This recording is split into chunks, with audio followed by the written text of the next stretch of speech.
Noticiário Internacional. A gente recebe hoje o nosso analista de política internacional, Urian Fancelli, e a gente vai falar sobre os novos movimentos da Venezuela e, claro, o presidente americano Donald Trump. Eu queria começar falando sobre a liberação dos presos políticos na Venezuela. Como é que você enxerga esse movimento, Urian? Muito boa tarde. Boa tarde, Neila. Boa tarde a todos. É o movimento da oposição agora, ela tentando mostrar disposição em cooperar com o governo norte-americano. Lembrando que o regime ele continua 100% de pé, mesmo com a ausência do Maduro, que está capturado nos Estados Unidos. Agora, principalmente com a Delcy Rodrigues, que é a presidente interina, ali fazendo ali a frente política, junto com o irmão dela, o Jorge Rodrigues também. Então, eles mostram cooperação, eles mostram que estão fazendo isso por iniciativa própria, principalmente com o objetivo de evitar com que, quando eventualmente fizerem algum tipo de concessão, que isso seja visto como algo que tenha sido forçado pelos Estados Unidos. Então, o que eles fazem é quase que se antecipar, mostrando ali que eles estão cooperando. E, por outro lado, existem também outras movimentações acontecendo dentro do próprio país, que inclusive, Neila, tem como objetivo mostrar unidade dentro do próprio regime. Prova disso é a cooperação que tem acontecido entre o braço armado do regime, por meio do Padrino Lopes, do Diosdado Cabejo também, que são ali quem controlam as forças armadas venezuelanas, os grupos, as forças policiais do país com o regime. Então, o regime ele tenta, nesse primeiro momento, mostrar que está unido e que está cedendo, mas sem parecer que está cedendo demais, porque o desafio é esse, é cooperar com os Estados Unidos, mas não parecer que está capitulando, continuar mostrando que a luta contra o imperialismo americano continua e que ainda existe toda uma resistência interna. Ainda de Venezuela, Donald Trump deve receber Corina Machado na Casa Branca.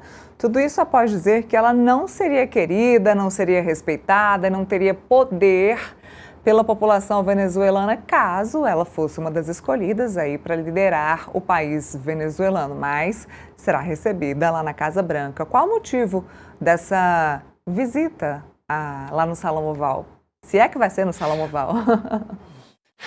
Qual visão você quer, Neila? Porque tem aquela resposta pragmática que eu posso te dar e tem a resposta provável levando em conta o ego do Donald Trump. Eu acho que eu vou te dar as duas aqui, a gente pode ter duas visões diferentes e aí a gente escolhe em qual a gente vai acreditar.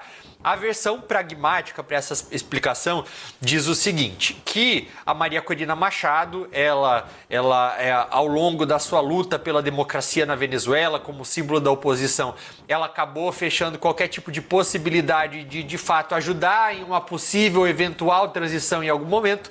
Isso porque ela sempre se mostrou bastante intransigente em relação ao diálogo com o chavismo. Então, para ela queria que o chavismo acabasse da noite para o dia e que todos aqueles que em algum momento cometeram determinado tipo de crime, que essas pessoas pagassem por aquilo que elas fizeram. Acontece que em um estado completamente capturado como a Venezuela, é muito difícil, ou se não quase impossível, o regime deixar de existir sem que haja cooperação com o próprio regime.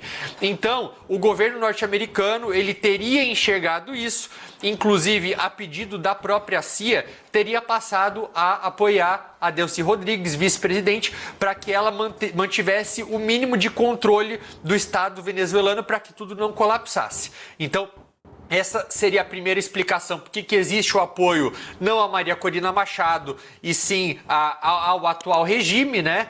E agora existe a outra que tem a ver com o ego do Donald Trump. O que esse ego fala? Essa explicação fala. Ela fala que o Trump teria ficado chateado porque ele não recebeu o Prêmio Nobel da Paz. E aí a Maria Corina Machado, ela iria oferecer esse prêmio dela para o Donald Trump como uma forma de agrado, e ele possivelmente até mesmo aceitaria ou ele vai aceitar esse prêmio das mãos dela, apesar da organização do prêmio ter dito que o prêmio ele é intransferível. Então, existem esses dois motivos, mas eu acho que, acima de tudo, tem uma análise num nível representativo que pode ser feita, que é o que isso representa tanto para Maria Corina quanto também para a oposição. Para Maria Corina, eu acho que, acima de tudo, mostra que o prêmio, ela está de olho, acima de tudo, na Venezuela. Não é em Prêmio Nobel da Paz, não é em bajular o Donald Trump, mas ela enxerga que existe algo muito maior e muito mais importante no final, quase como se os meios justificassem os fins. Então ela vai fazer aquilo que tiver feito para chegar até a Venezuela, eventualmente. Ao mesmo tempo, mostra para o mundo inteiro, por mais que tudo isso aconteça por meio da bajulação, que existe uma oposição na Venezuela ainda. Ela pode não estar numa posição de poder agora, mas ela está viva e está ali viva na figura principalmente da Maria Corina Machado. Muito bem, agora, depois de Colômbia e Groenlândia, agora é a vez de Trump fazer ameaças ao México. Já tinha feito antes, agora voltou a fazer ameaças ao México. É possível prever o que pensa Donald Trump, Urian? Lembrando que a presidente do México, ela não se deixou abalar da primeira vez. Ela tem uma postura que é sempre bastante admirável, porque ela não baixa a cabeça. E é muito, muito bom, até trazendo isso para uma análise um pouco mais pessoal, eu gosto bastante de ver mulheres tomando uma atitude de força, principalmente na política, em uma região machista como a nossa, que é a América Latina, e contra uma figura que tem uma personalidade de um bully, que é o caso do Donald Trump. Então, gosto pessoalmente bastante disso, vindo para análise política agora. Esse tipo de bravata norte-americana pode sim acontecer, tá? Ataques específicos contra o México não pode ser descartado, porque o Donald Trump, a partir do momento em que ele age na Venezuela, e é óbvio que a gente está falando de países com proporções diferentes, com dimensões diferentes, a própria distância dos Estados Unidos é diferente, o México ele tem uma fronteira de milhares de quilômetros com os Estados Unidos, mas agir cirurgicamente para mandar mensagens, não vejo por que o Trump não poderia não fazer isso. A própria Claudia Sheinbaum, ela tentou, de certa forma, minimizar isso, dizendo que essa é a maneira do Donald Trump de dialogar, de chamar atenção, e ela vai tentar, a partir de agora, conversar com ele. Mas é algo que a gente vai ter que esperar para ver. Documentado, isso tudo já está como objetivo central do Trump. Ele fala que os objetivos dele para a região são aqueles três: de expulsar as potências hostis da região, China e Rússia, de frear a imigração ilegal e também de acabar com o narcotráfico. Então, se de fato ele acha que para ele alcançar esses objetivos ele precisa agir militarmente também em outros países, pode ser que faça isso. Talvez não seja a atuação mais inteligente, até mesmo porque você não consegue acabar com organizações de drogas, organizações criminais, apenas agindo assim. É necessário cooperação, inteligência entre os diferentes países. Ontem eu vi, saindo completamente da nossa pauta aqui, mas me veio na cabeça, eu vi americanos utilizando a bandeira, aquela bandeira que já havia sido utilizada dos Estados Unidos, com os principais países, os primeiros países colônia, os primeiros estados colônia dos Estados Unidos. Existe um motivo para isso estar acontecendo nesse momento, para estar retornando à utilização dessa bandeira, Urian?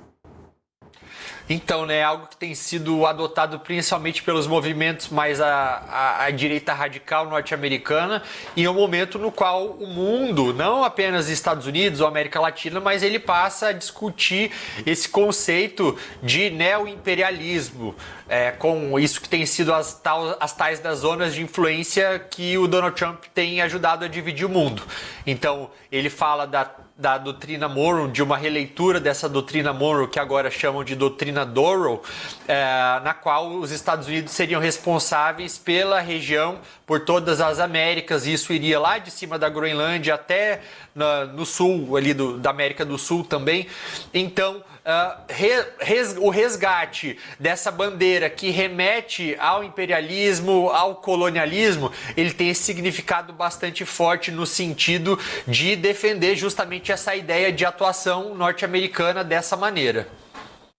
Já tá aí, ó, para quem não viu, sobe aí um pouquinho, produção. Tá aí, ó, para quem não viu a bandeira, é exatamente essa aí, está sendo extremamente difundida, muita discussão a respeito dela e a explicação foi dada agora pelo Urian Fancelli no momento, a bandeira pré-guerra civil, em um momento que se fala sobre uma dominação total dos Estados Unidos sobre toda a América, inclusive Groenlândia, neste momento.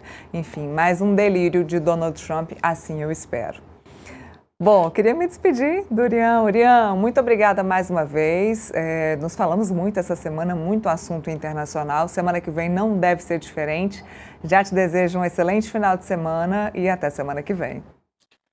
Obrigado, bom fim de semana. E se precisar, a gente aparece aqui no meio do fim de semana, se tiver mais uma bravata, para explicar para todo mundo o que está acontecendo. Muito bem, muito obrigada. Tchau, tchau. Tchau. Agora